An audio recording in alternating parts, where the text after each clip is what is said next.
I'm Mungo Darkmatter and welcome to Dark Matters. Today on Dark Matters, episode 3 of building a Franken-Caster. Today I'll be taking the pickguard and the electronics and putting them on the body of the Franken-Caster. So I hope you find this episode useful.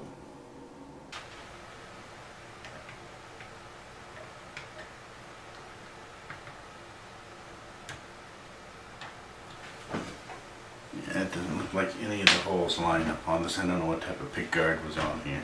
So that will be the next thing, is getting the pickguard installed. Alright, we do have a slight problem with the fit here.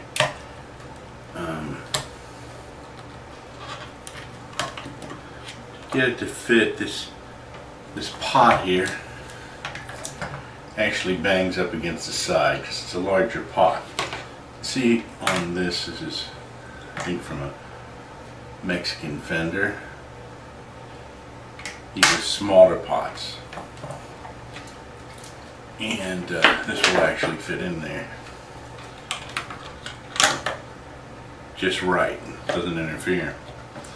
So what we need to do is take off a little right there.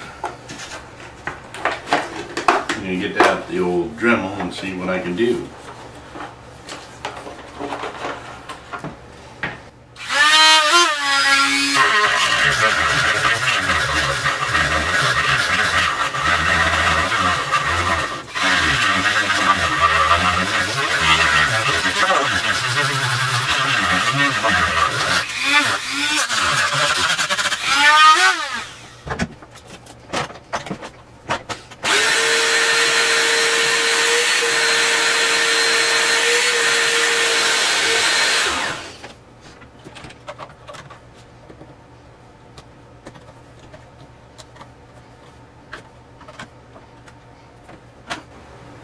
Alright, it looks like it's hitting a little bit here too with that 5/8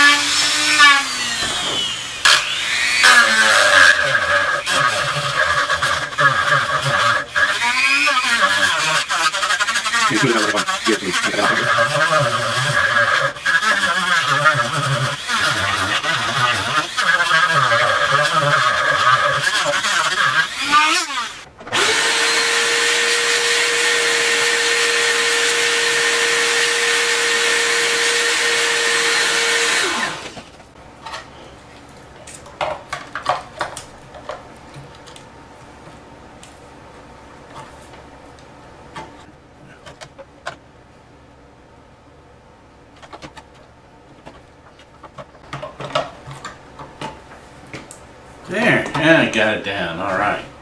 Fixed perfectly now. And that's nice. So we just trimmed off a little and that made the difference right there. You gotta be careful when you wire a pickguard. Make sure the wiring and everything is out of the way of the cavity that's been cut out. And this was a pre-wired pickguard. It's a little harder for them because they don't have the particular guitar in front of them and they don't know what the cavities are like. Sometimes there's a cavity cut out for each one of these. We're a little fortunate because we have this bathtub cavity here, so it's a little easier to fit electronics of the pickguard too. Now the last things we have to connect during the assembly of the guitar from the pickguard are this input jack for the guitar and the ground that goes to the back of the tremolo, and that's this wire right here. These two black wires are grounds, and black is a common color to use for them, but that's not always the case. You can tell these are the grounds because they're soldered to the back of this pot right here. And then this other extra lead here is the center conductor for the guitar input jack. So we're going to run those through these holes, and hopefully these are long enough that we can put them in.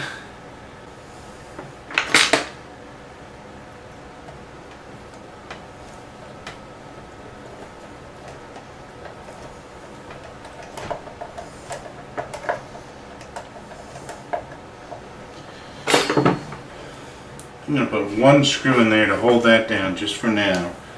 I may have have to drill some more holes because not all the holes line up on this for whatever reason. There are the two wires for the output jack, and turn it over here. We've got the wire for the ground right here. We're going to add some more tremolo springs to this probably, so now's the time to really solder this down.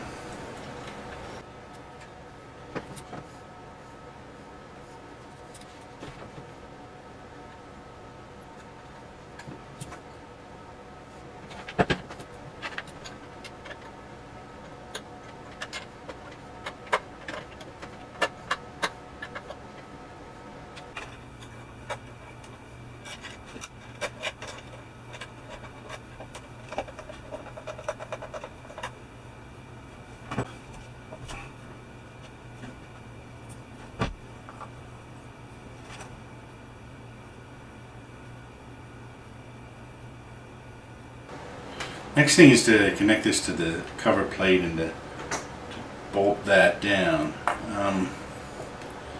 This is the cover plate here. It's kind of tarnished, and I actually ordered another one, but I haven't gotten it yet. So I'm going to put this in here temporarily, just so I can continue working on the guitar until I get the final parts. Now this is a stereo plug instead of a mono plug, which it really should be. But that shouldn't be a big deal, because as long as I'm using the right contacts on it and have the right one to ground, it shouldn't make any difference, because the way a mono plug will fit into a stereo, at least a monophone plug will.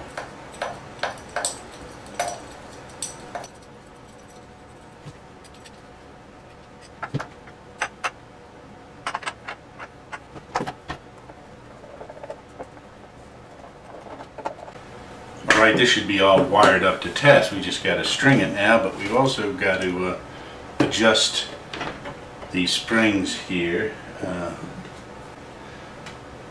I need to get a couple more springs for that to really adjust the tension really tight to make it a hardtail, but the other way is to put a block in, or you can actually do both. So I'm going to just tighten this down some.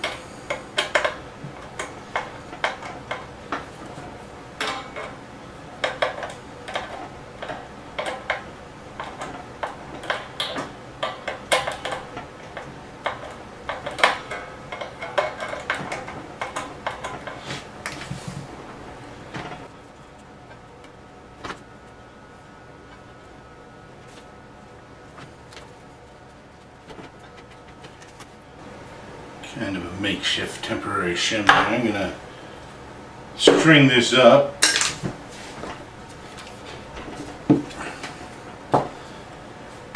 and test it out.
Well, that's it for episode 3.